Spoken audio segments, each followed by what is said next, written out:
tardes, hermanos, ¿cómo están? Qué bueno poder una vez más, un miércoles más, estar juntos para leer y estudiar el Evangelio según Lucas. Y hoy continuamos con el capítulo 17, desde el versículo 20 hasta el versículo 37. Si bien es un poquito bastante extenso, 17 versículos, pero lo vamos a ir haciendo sobre fragmentos. Así que, hermanos, los invito a que podamos estar buscando en nuestras Biblias Lucas capítulo 17, versículo 20 al 37. Y dice así: Los fariseos le preguntaron a Jesús cuándo iba a venir el reino de Dios, y él les respondió: La venida del reino de Dios no se puede someter a cálculos. No van a decir, mírenlo acá, mírenlo allá. Dense cuenta de que el reino de Dios está entre ustedes. A sus discípulos les dijo: Llegará el tiempo en que ustedes anhelarán vivir siquiera uno de los días del Hijo del Hombre, pero no podrán. Les dirán: mírenlo allá, mírenlo acá, no vayan, no lo sigan. Porque en su día el Hijo del Hombre será como el relámpago que fulgura e ilumina el cielo de uno a otro extremo. Pero antes él tiene que sufrir muchas cosas y ser rechazado por esta generación. Tal como sucedió en tiempos de Noé, así también será cuando venga el Hijo del Hombre. Comían, bebían y se casaban y daban en casamiento hasta el día en que Noé entró en el arca. Entonces llegó el diluvio y los destruyó a todos. Lo mismo sucedió en tiempos de Lot. Comían y bebían, compraban y vendían, sembraban y edificaban. Pero el día en que Lot salió de Sodoma, llovió del cielo fuego y azufre y acabó con todos. Así será el día en que se manifieste el Hijo del Hombre. En aquel día, el que esté en la azotea y tenga sus cosas dentro de la casa, que no baje a buscarlas, así como el que esté en el campo, que no regrese por lo que haya dejado atrás.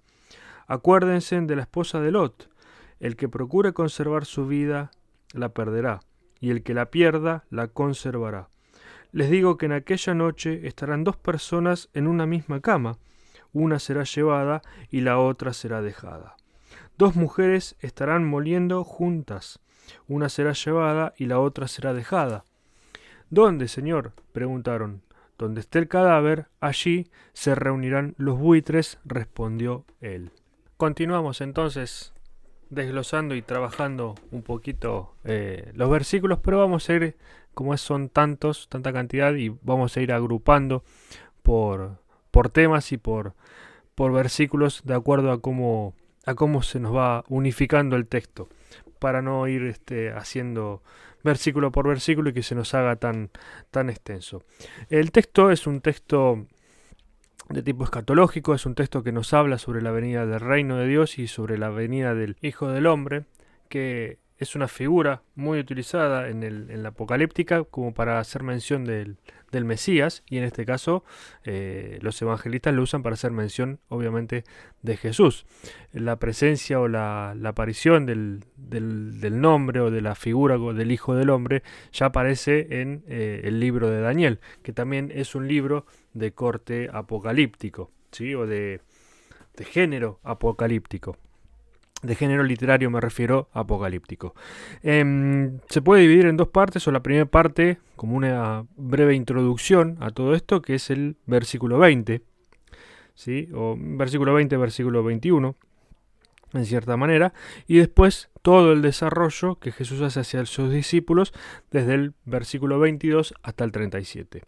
Entonces, en la primera parte, versículo 20, dice: Los fariseos le preguntaron a Jesús cuándo iba a venir el reino de Dios, y él les respondió: La venida del reino de Dios no se puede someter a cálculo.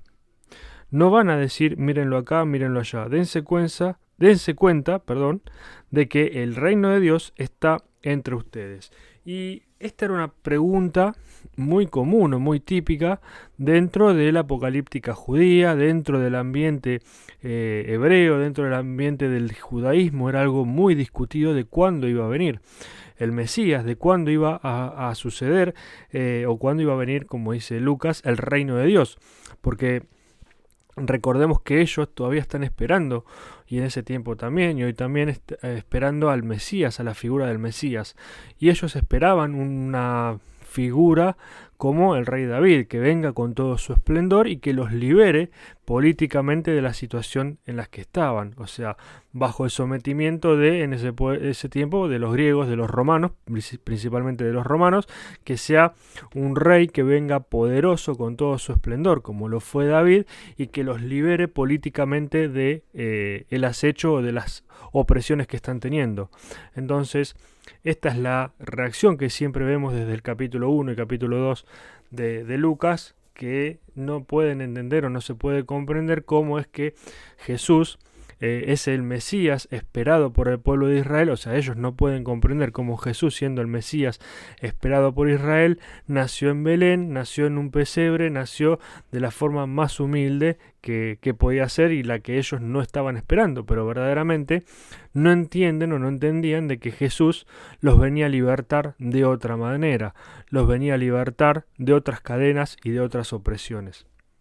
Entonces, esta pregunta siempre estuvo dentro del ambiente y obviamente como Jesús, ellos lo veían como maestro, como rabí, van y preguntan sobre este tema, que es un tema del cual hablaba el contexto. También la época o para la apocalíptica judía, ¿sí? La nueva época de decir, bueno, cuando venga el nuevo Mesías, es que luego de que venga el nuevo Mesías, o digamos, la aparición del nuevo Mesías tenía que darse en un contexto donde tendría que haber mucho dolor de parto, ¿no? Como también muchas veces lo menciona la Biblia en otras partes. En el Antiguo Testamento, ¿sí? Tiene que ser por dolores de parto, es decir, en una situación de guerras, de conflictos, de hambruna, una situación muy difícil es donde Dios iba a enviar al Mesías que ellos estaban esperando. Sin embargo, ya para ir resumiendo esta parte y de lo que ellos estaban esperando, Jesús responde a esa pregunta, ¿sí? Con algo mucho más sencillo, que dice: la venida del reino de Dios no se puede someter a cálculos. ¿Por qué? Porque también esta respuesta de someterlo a cálculos es que los rabinos judíos o los judíos hacían mucha numerología, por así decirlo entre comillas, ¿sí? Sumaban los años, los tiempos, sumaban los años de lo que por ahí había profetizado Daniel, lo que habría profetizado Jeremías, entonces sumaban y restaban y hacían cálculos ahí medios raros para decir, bueno, tienen que pasar tantos años, entonces tenemos que para este año tiene que estar por venir, cosa que verdaderamente estaba frente a sus ojos y no lo podían ver. Y eso es lo importante, porque más allá de todos los cálculos que ellos querían hacer, no está en los cálculos de la voluntad de Dios que de cuándo es que iba a venir o cuándo es que iba a estar. Y precisamente con eso Jesús hacia el final del versículo 21 les dice: dense cuenta de que el reino de Dios está entre ustedes. Y acá Lucas hace un giro, ¿sí?, hacia decirles: estoy acá, estoy en medio de ustedes. El reino de Dios ya está en medio de ustedes, ¿sí? O sea, vemos a esta figura literaria que Lucas también utiliza como reino de Dios, que está en medio de ustedes, para vincularlo con Jesús. Es Jesús el reino de Dios que está en medio de su pueblo. Ahora está en que si el pueblo lo ve o no lo ve, si los fariseos lo ven o no lo ven, si los fariseos lo siguen persiguiendo, lo siguen cuestionando, lo siguen peleando y buscando para verdaderamente no abrirse de corazón y acercarse al reino de Dios, porque ellos en cierta manera están esperando un Mesías, pero con sus ojos cegados, con su corazón cerrado, con su corazón de piedra, no pueden ver que Jesús es el Hijo del Hombre, no pueden ver que Jesús es el reino de Dios en medio de ellos. Luego comienza la segunda parte, o la parte más extensa, pero va en la misma línea, cuando Jesús le comienza a hablar a sus discípulos. Y básicamente repite o reafirma lo que dice en el versículo 21. Dice: llegará el tiempo en que ustedes anhelarán vivir siquiera uno de los días del Hijo del Hombre, pero no podrán. Les dirán, mírenlo allá, mírenlo acá, no vayan, no lo sigan. Y acá podemos ver dos, no contradicciones, pero sí dos contraposiciones, ¿sí? En el versículo 21 dice, no van a decir, mírenlo acá, mírenlo allá. Dense cuenta que el reino de Dios está entre ustedes. Esto le está diciendo a los fariseos. El reino de Dios está entre ustedes. No van a poder profetizar o ver o buscar, como veíamos antes de hacer la numerología. No pueden profetizarlo.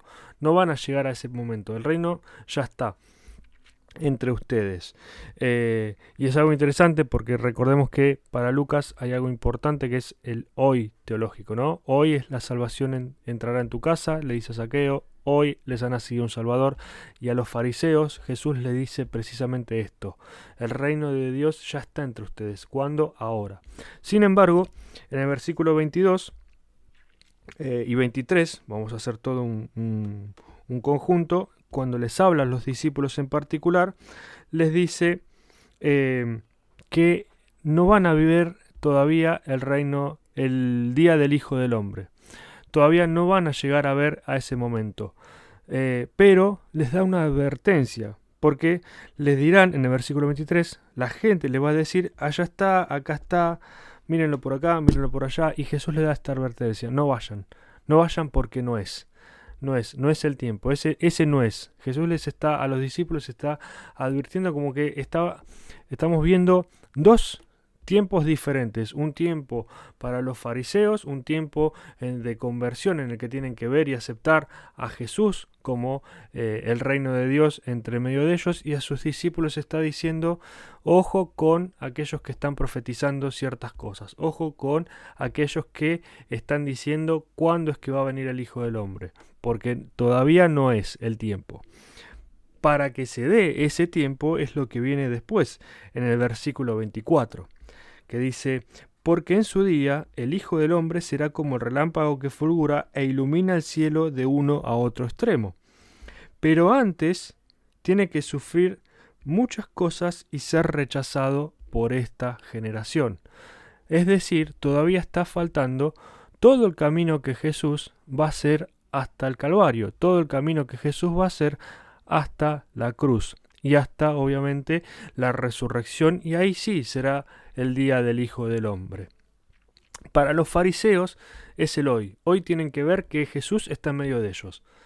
Ahora, para después, para los que son sus seguidores, para los discípulos, tienen que entender que el día del Hijo del Hombre, el día que se manifieste Jesús en su gloria, en la resurrección, todavía tiene que pasar todas esas cosas, todavía tiene que sufrir mucho y todavía tiene que ser rechazado por esa generación. O sea, todavía está, si bien está entre medio de ellos, pero todavía aún falta para que se manifieste enfrente a todos, ¿sí? En el versículo 26 dice, tal como sucedió en tiempos de Noé, así será cuando venga el Hijo del Hombre. Comían, bebían y se casaban y daban en casamiento hasta el día en que Noé entró en el arca. Entonces llegó el diluvio y los destruyó todos. Lo mismo sucedió en tiempos de Lot. Comían y bebían, compraban y vendían, sembraban y edificaban. Pero el día en que Lot salió de Sodoma, llovió del cielo fuego y azufre y acabó con todos. Y en estos versículos Lucas hace una comparación entre la venida del Hijo del Hombre con el tiempo de Noé y el tiempo de Lot, ¿sí? Son muy parecidos los dos fragmentos, ¿sí? Porque nos están mostrando una época, un tiempo en donde la gente comía, bebía, se casaba, se daba en casamiento, sembraba, cosechaba, edificaba, vendían, compraban, ¿sí? O sea, hacían todas las cosas que rodean a una sociedad. Pero no es solo por esto que después vino el diluvio, o solo por esto cayó fuego del cielo sobre Sodoma, sino que precisamente es que el hombre o las personas o las sociedades en sí hacían caso omiso a los mandatos de Dios, ¿sí? Hacían caso omiso también a las señales de los tiempos, ¿sí? Entonces el juicio de Dios irrumpió sobre estas ciudades, sobre estas sociedades, para terminar con la maldad. suena duro, suena difícil, pero en todo esto tenemos que ver también el lado de la misericordia de Dios, ¿sí? Que Dios envía sus señales, envía sus formas para que nos convirtamos a Él y sin embargo seguimos haciendo caso omiso, ¿sí? Obviamente hoy no nos va a destruir, no nos va a perjudicar, no nos va a enviar algo, nos va a hacer algo que nos haga mal, que nos dañe, sino que lo que nos pasa a nosotros o lo que sufrimos nosotros en verdad es parte de las consecuencias de nuestros pecados, ¿sí? Pero no es por parte de Dios. Entonces las personas estaban también en ese tiempo, igual que ahora, porque en cierta manera podemos hacer una comparativa, la humanidad, esto abro paréntesis, la humanidad siempre, como humanos, como seres humanos, siempre caemos en los mismos errores, pero siempre Dios está para tendernos la mano y sacarnos del pozo. Entonces las personas siempre estaban separadas de Dios y vivían alejadas de Dios, alejadas de los propósitos de Dios, alejadas del corazón de Dios, y las ciudades por tanto también, y las sociedades también. Y con estos dos ejemplos, en el versículo 30, Jesús dice: así será el día en que se manifieste el Hijo del Hombre. En aquel día, el que esté en la azotea y tenga sus cosas dentro de la casa, que no baje a buscarlas.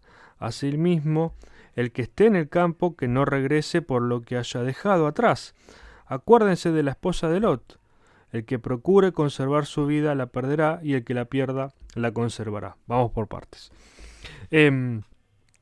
Los dos ejemplos que pone, en donde estábamos hablando de que había una omisión de las personas, de las sociedades, a hacer caso, valga la redundancia, caso omiso a la voz de Dios, ¿sí? O a no ver los tiempos y a no ver las señales de esos tiempos. Lo mismo sucede acá, cuando el Hijo del Hombre, ¿sí?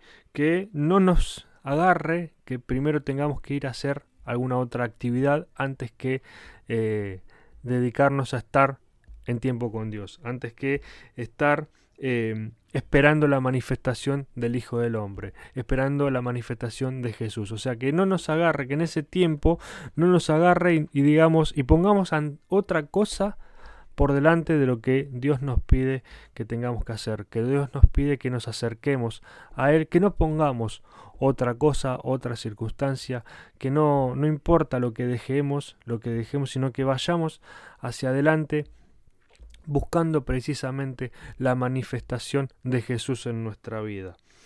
Y es interesante que dice no regresar por lo que hayamos dejado atrás, o sea, también puede ser un llamado a que cuando nos convirtamos, cuando veamos a la manifestación de Dios en nuestra vida, cuando veamos a Jesús resucitado en nuestra vida y que está obrando en nuestro interior, al Espíritu Santo que está obrando en nuestro interior, ¿por qué vamos a volver atrás a buscar alguna otra cosa? ¿Por qué vamos a querer volver a pecar? ¿Por qué vamos a querer volver a tener alguna situación difícil, alguna situación de vicios? No sé, en fin, cada uno lo sabe y lo conoce en su relación con Dios y en su relación obviamente personal con uno mismo, que es lo que por ahí nos hace volver para atrás y retroceder un par de escalones. Pero que también eso nos anime a que podamos siempre buscar la manifestación del Hijo del Hombre en nuestra vida. Y en el versículo 33 dice: el que procure conservar su vida la perderá, y el que la pierda la conservará. Esta frase o este versículo ya es usado por Lucas en Lucas 9:24. Y precisamente es un llamado al discipulado, porque es del versículo, el capítulo 9, versículo 18 al 27, es precisamente la confesión de Pedro, ¿sí? Entonces, luego de eso, en el versículo 23, Jesús les dice, dirigiéndose a todos, después de que Pedro lo reconoce, ¿sí? Dirigiéndose a todos, declaró: si alguien quiere ser mi discípulo, que se niegue a sí mismo, lleve su cruz cada día y me siga, porque el que quiera salvar su vida la perderá, pero el que pierda su vida por mi causa la salvará. Entonces acá nos está marcando como discípulos, nos está animando a que podamos dejar atrás toda nuestra vida antigua, toda nuestra manera pasada de vivir, como nuestra antigua manera pasada de vivir, como dice Pablo, que dejemos todo eso por algo nuevo, por algo que Él nos puede dar. Y precisamente el preservar nuestra propia vida es preservar nuestro propio ego y nuestra propia manera de vivir y de hacer las cosas día a día, y no dedicarnos y ponernos el tiempo que digamos Dios nos pide que nos pongamos a sus pies, porque muchas veces es difícil, a mí me pasa, a todos nos pasa, es difícil que nos pongamos un tiempo delante de sus pies, que nos pongamos, que nos arrodillemos y que pongamos nuestras peticiones y nuestras cargas delante de Él. Entonces es un poco de dejar todas estas cosas para poder acercarnos más y más a nuestro Señor. Y obviamente que preservar la propia vida es perderla en un futuro, y perder esas cosas que nos hacen daño es ganar la vida, para ganar la vida en este tiempo, porque Dios nos va a dar libertad y nos va a libertar ahora, nos va a dar salvación ahora y también la vida venidera, ¿sí? Hice un trabalenguas medio raro ahí, pero bueno, le pido disculpas. Y en el versículo 34 continúa: les digo que en aquella noche estarán dos personas en una misma cama, una será llevada y la otra será dejada. Dos mujeres estarán moliendo juntas, una será llevada y la otra será dejada. Yo estoy siguiendo NBI y está faltando, para los que me sigan con NBI o Dios habla hoy, tal vez alguna versión más, digamos, más actual, no va a estar el versículo 36, pero si miran al pie de sus Biblias lo van a encontrar como una anotación al pie donde dice: estarán dos hombres en el campo, uno será llevado y el otro será dejado. Esto no es porque NBI o los biblistas de NBI sean antibíblicos, por así decirlo, y quieran extraer cosas de la Biblia, sino que se toma esto desde algo que se llama crítica textual, en donde se hace una comparación de textos griegos, y ahí los biblistas y ciertos comités que están principalmente en Europa, lo que hacen es ir, digamos, marcando cuáles son las principales variantes dentro del texto para después dar forma a un texto final. Pero esto no quiere decir que sea algo antibíblico o sea algo del enemigo ni nada por el estilo. Es una parte de todo lo que es las ciencias bíblicas, de todo lo que es el estudio del papel, el estudio de los libros, el estudio del griego, en donde se utiliza esta técnica, no técnica, sino es un método que se llama crítica textual. Pero bueno, al margen de eso, suma un versículo más en el caso, por ejemplo, de Reina Valera, ¿sí? Pero, a ver, el contexto o lo que está queriendo expresar el texto es el mismo significado, que es que por más que hayan dos personas, ¿sí?, en un mismo lugar haciendo exactamente lo mismo, que estén las dos juntas, las dos estén trabajando, las dos estén durmiendo, las dos estén en el campo, las dos estén en una casa limpiando, no sé, haciendo lo que sea, el destino para las dos personas va a ser diferente para cada uno, ¿sí? Si una persona hace caso omiso a las cosas de Dios, hace caso omiso a las señales de Dios, hace caso omiso a la presencia de Dios en su vida, obviamente lo que nos está queriendo decir el texto es que no va a ser llevada o no va a ver la gloria de Dios manifestarse. Y la otra persona, si verdaderamente sí está en relación con el Señor, va a ser bendecidas con la presencia, con la manifestación del Hijo del Hombre, con la manifestación de Jesús en su vida. Entonces el sentido es ese, es que podemos estar haciendo, o todas las personas, o mismo veámoslo dentro de nuestro trabajo o dentro de nuestro ambiente, y no nos pongamos nosotros como fariseos con el dedo para ver, no orar como el fariseo, no, te pido Señor que no sea como, te doy gracias Señor porque no soy como este publicano, no lo veamos desde ese lado, pero pensémoslo como las otras personas o las personas que están a nuestro alrededor, si verdaderamente conocen a Dios o no conocen a Dios, si están en relación o están en comunión con Dios o no, y mismo para preguntarnos con nosotros mismos, ¿cómo estamos en nuestra relación con Dios? ¿Cómo estamos en nuestra comunión con Dios? ¿Qué va a pasar si se manifiesta hoy? ¿Qué va a pasar si hoy se manifiesta y nosotros qué hacemos? ¿Lo podemos ver? ¿Lo llegamos a ver? ¿Somos de los que vamos a ser tomados o vamos a estar dentro de los demás? Es un desafío también para nosotros como hijos de Dios, como discípulos, de poder estar a la altura de las circunstancias, ¿sí? Y en el versículo 37 dice, ¿dónde, Señor?, preguntaron. Donde esté el cadáver, allí se reunirán los buitres, respondió él. Y los discípulos preguntan ¿dónde? Y no ¿cuándo? ¿No? Es interesante que preguntan por un lugar, no por cuándo va a ser ese tiempo, cuándo va a ser el momento, sino dónde. ¿Dónde es que va a suceder estas cosas? Y Jesús responde con otra imagen, que es, donde esté el cadáver, allí se reunirán los buitres, respondió él.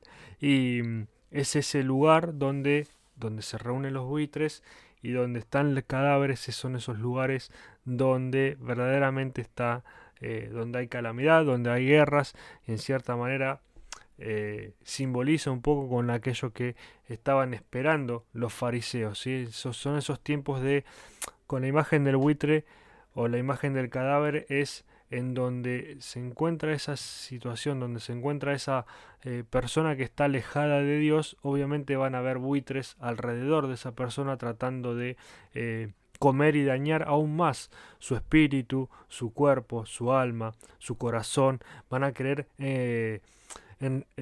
oscurecer más la situación en la que esté. Entonces es en ese lugar donde se va a manifestar la presencia de Dios, donde se va a manifestar el Hijo del Hombre. Es en ese entorno, en ese contexto, en donde se va a manifestar la gloria de Dios. Y precisamente lo podemos relacionar con la resurrección de Jesús, con el Calvario, ¿sí? Donde lo llevan, a donde lo crucifican, a donde lo matan. Es ese lugar en donde nadie quiere estar, ese lugar en donde nadie quiere llegar, pero es ahí donde al tercer día se produce la vida. Al tercer día Jesús resucita de entre los muertos para darnos vida eterna a cada uno de nosotros. Así que, hermanos, nos animo a que sigamos trabajando este texto extenso, que podamos ir viendo todos los matices y que también podamos seguir estudiando y buscando un poco más de información sobre estos versículos que por ahí son un poco complicados para entender y un poco complicados para explayarlos, por la complejidad que tiene los textos que son de índole escatológico o de índole apocalíptico, ¿sí?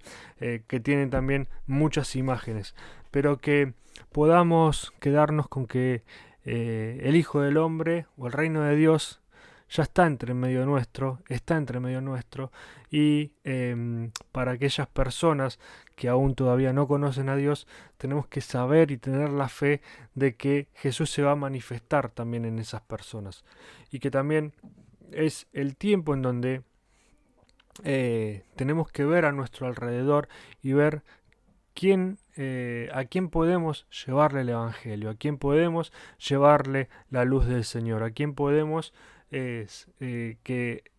acercarlo a Cristo para que Jesús, para que el Espíritu Santo lo saque de la oscuridad en la que está, para que lo saque de ese lugar donde los buitres lo están lastimando y consumiendo cada vez más. Así que bueno, hermanos, muchísimas gracias. Dios los bendiga grandemente. Continuamos la semana que viene arrancando con el capítulo 18. Muchísimas gracias. Dios los bendiga.